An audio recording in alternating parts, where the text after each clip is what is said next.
baseado em histórias reais. Primeiro relato. Esse relato foi contado por Bryce. Eu comecei a sublocar uma cabana de aluguel por alguns meses em 2023, quando meu pai e eu estávamos brigando e eu precisava me mudar.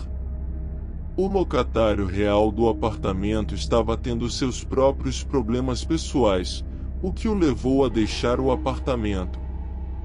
Vou chamá-lo de meu senhorio para facilitar. A cabana era uma unidade inteira de aluguel, e era paga mês a mês, o que era ideal para minha situação temporariamente ruim.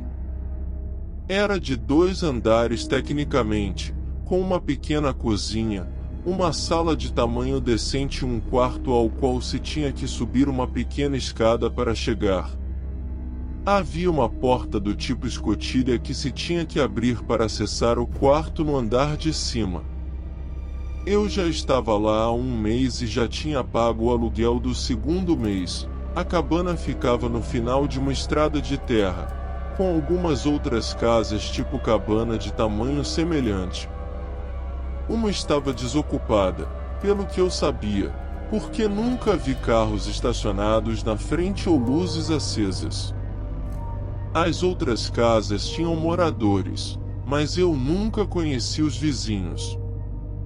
Trabalho turnos de 12 horas às vezes, e quando chego em casa estou completamente exausto e vou direto para a cama assistir TV até adormecer. Numa dessas noites, cheguei em casa, fiz um sanduíche de manteiga de amendoim e geleia e um shake de proteína como jantar tarde da noite, e depois fui para a cama. Sempre fecho a porta no chão todas as noites, pois me sinto desconfortável à noite tendo a entrada do quarto aberta. Algo sobre isso me faz sentir exposto ou vulnerável. Embora essa porta no chão não tivesse uma tranca, a cabana foi feita para uma pessoa ou um casal. Eu estava assistindo TV na cama quando ouvi uma voz vindo lá de baixo dizendo: "Quem está aí em cima?" Imediatamente senti meu coração parar por um segundo ao me levantar. Parecia que vinha de dentro da casa, mas também poderia ter vindo de fora. Peguei o controle remoto da TV para desligá-la, me arrastei até a janela circular acima da cama. Eu não vi ninguém lá fora, mas também estava muito escuro. Eu disse: "Quem está aí?" E o silêncio ensurdecedor que se seguiu me levou a sair da cama e colocar a mão na maçaneta da porta. Levantei a porta e olhei para a escada. Cheguei a chamar o nome do meu pai, pensando que talvez ele tivesse vindo. Não houve resposta. Desci as escadas. Estava extremamente assustado. Acendi o primeiro interruptor que passei, e a sala de estar se iluminou, como eu esperava. No fundo da minha mente, não havia ninguém lá embaixo. Eu ainda atribuía isso a alguém de fora. Acendi a luz externa da frente e olhei pelas janelas, mas não havia ninguém na frente. Nesse ponto, eu estava realmente confuso. Apaguei a luz da sala e subi as escadas de volta para o meu quarto. Eu estava bem acordado agora, então liguei a TV novamente. Nem 5 minutos depois, ouvi batidas na porta do quarto lá embaixo. Pareciam zangadas ou como se quisessem me assustar. Se havia alguma dúvida antes, isso confirmou: alguém estava na casa. Deixei a TV ligada desta vez e fiquei completamente imóvel, pois estava genuinamente com muito medo de me mover. A parte mais assustadora era que quem estava lá embaixo poderia facilmente abrir a porta, já que não tinha tranca. Fiquei em silêncio por cerca de 20 minutos, e quando me senti confortável para me mover, procurei meu telefone. Claro, ele não estava na mesa de cabeceira. Não consegui encontrá-lo. Talvez eu o tenha deixado lá embaixo. Então, abri a porta do meu quarto e olhei para a escada. Com a luz constantemente mudando da tela da TV, consegui ver um pouco a escada até a sala. Desci as escadas silenciosamente. Ao chegar ao fundo, em vez de acender qualquer luz, corri para a porta dos fundos descalço e corri para a casa do vizinho mais próximo, onde sabia que moravam pessoas, e vi que suas luzes estavam acesas. Bati na porta várias vezes, e então, notei alguém na janela ao lado da porta me observando. Não sabia há quanto tempo estavam me observando. Gritei através do vidro explicando o que aconteceu, que eu era seu vizinho e precisava de um telefone para ligar para a polícia. Ele definitivamente me ouviu, mas apenas me encarou. Foi perturbador e comecei a recuar da porta, percebendo que ele nem estava respondendo. Apenas me observava de forma estranha.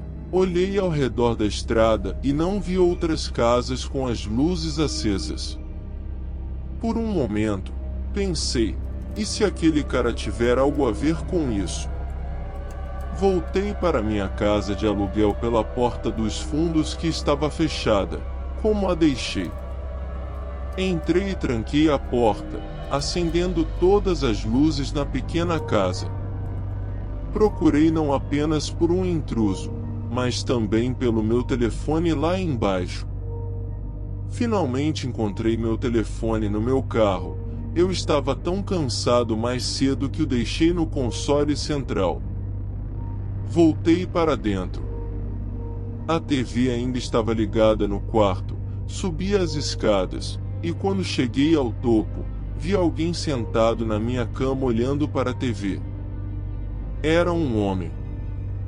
Gritei, e ele virou a cabeça lentamente para me olhar, e antes que eu pudesse ver qualquer coisa, corri de volta pelas escadas e saí. Agora, com meu telefone, liguei para a polícia. Sentei no meu carro trancado, observando a casa enquanto estava na linha com o polícia. Vi alguém passando pelo quintal da casa, desaparecendo na floresta, e eu disse isso ao operador. Quando um carro da polícia chegou, um policial verificou a casa e o quarto no andar de cima. Depois de contar a ele que vi alguém, provavelmente um intruso indo para a floresta, ele perguntou se eu tinha algum outro lugar para ficar naquela noite. Então, engoli meu orgulho e voltei para a casa do meu pai por uma noite, depois de empacotar algumas das minhas coisas importantes. Voltei para casa no dia seguinte e passei outra noite lá, depois coletei o resto das minhas coisas. Felizmente, o senhorio concordou em devolver parte do meu dinheiro. Ele me perguntou como era o homem, e depois disso, não fez mais perguntas, o que para mim é bem suspeito. Algo estava estranho nessa situação, desde o vizinho assustador me ignorando, até a necessidade urgente do senhorio de se mudar e alguém efetivamente invadindo a casa. Talvez tudo esteja conectado ou talvez eu esteja pensando demais. Segundo relato. Esse relato foi contado por um anônimo. Era uma noite de terça-feira, por volta das 23 horas, o ano era 2013, e eu estava caminhando por uma rua escura a caminho de casa depois do trabalho.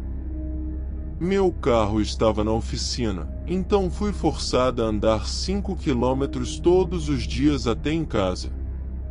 A caminhada durava menos de 1 hora, então eu chegava em casa antes da meia-noite. Moro em uma pequena cidade no sul de Indiana, então, depois das 22 horas, raramente há carros na estrada. Os únicos veículos que você vê são caminhoneiros indo para Indianápolis. Eu estava a cerca de 1,6 quilômetros da caminhada quando virei em uma estrada de terra.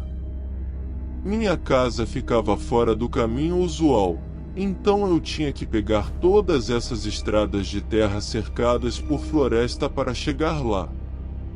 Enquanto virava, ouvi o som de um motor à distância, e estava se aproximando muito devagar. Vi, a cerca de 400 metros na estrada que eu acabara de virar, uma van se movendo muito devagar, sem suas luzes acesas.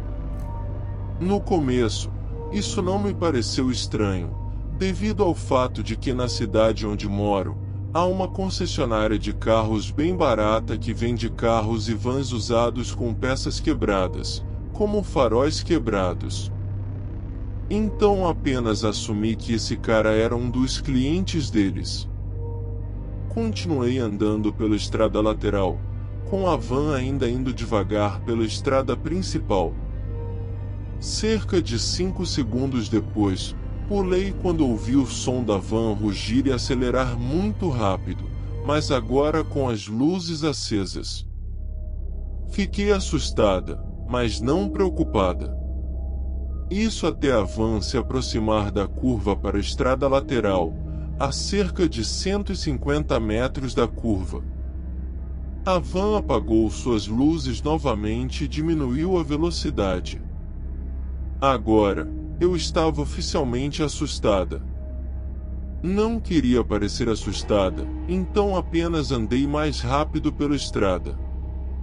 Continuei virando para ver se estava sendo seguida.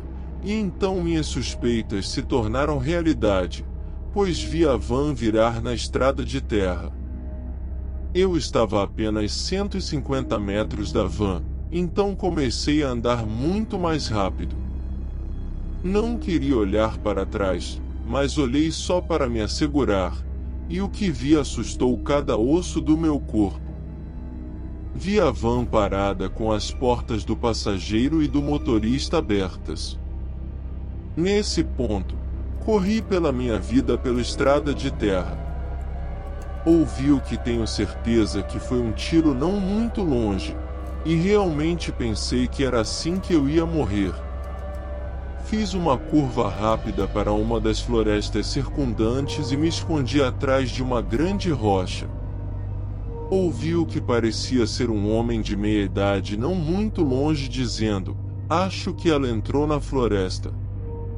E então, para meu horror, o que parecia ser 3 jovens meninas, com uma delas respondendo: "Ok, senhor, vou ver se podemos encontrá-la." Agora, eu não estava apenas temendo pela minha vida, estava preocupada que fosse ser forçada a entrar nesse grupo doente. Estava cobrindo minha boca, tentando não fazer nenhum som, quando ouvi o homem dizer: "Quem encontrá-la não precisa beber o sangue esta noite." 1 milhão de pensamentos passaram pela minha cabeça. É algum tipo de culto satânico? Essas meninas foram sequestradas? Eu vou me tornar uma delas? Passei o que pareceu uma eternidade sentada atrás da rocha, com medo de qualquer som que pudesse ouvir. Então, para meu alívio, ouvi sirenes de polícia nas proximidades. Fiquei lá, só para garantir, e quando senti coragem para olhar de trás da rocha, vi luzes vermelhas e azuis bem do lado de fora da floresta. Corri para fora, gritando por ajuda, e os policiais vieram até mim e disseram: "Senhora, você sabe sobre esse corpo?" Fiquei confusa e disse: "Que corpo?" Então vi, na frente do carro da polícia, a coisa mais horrível que já vi. Era o que parecia ser uma jovem mulher nua, estripada, com sangue por toda parte. Não havia nenhuma van à vista. Expliquei tudo aos policiais: o carro, o homem, as meninas que tinham que beber o sangue. Os policiais disseram que iriam investigar e foram gentis o suficiente para me levar para casa naquela noite. Quando não consegui dormir, olhei pela janela e vi a van, a mesma de antes, dirigindo devagar sem suas luzes acesas na minha rua. Desta vez, fui esperta e anotei a placa. Liguei para a polícia imediatamente, contei o que vi e dei o número da placa. Como esperado, quando a polícia chegou, a van já havia desaparecido há muito tempo. Mas o que eles me disseram é o que me assombra até hoje. Os policiais disseram: verificamos o número da placa. É uma placa registrada em Dakota do Sul. Mas o fato é que verificamos com outros distritos ao redor do país, e receberam relatos esta noite de que também havia uma van suspeita com essa placa. Uma em Vermont, uma em Nevada, uma no Alasca e uma no Texas. Eles disseram: ligaremos para você se tivermos mais informações. Os policiais saíram, e nunca recebi uma ligação. Eu não acredito muito no paranormal, então meu melhor palpite é que era algum tipo de culto que usava placas falsas para fazer suas coisas doentias por todo o país. Mas acho que nunca vou saber. Mudei-me para fora de Indiana, e me certifico de quando vejo algo suspeito, sair correndo.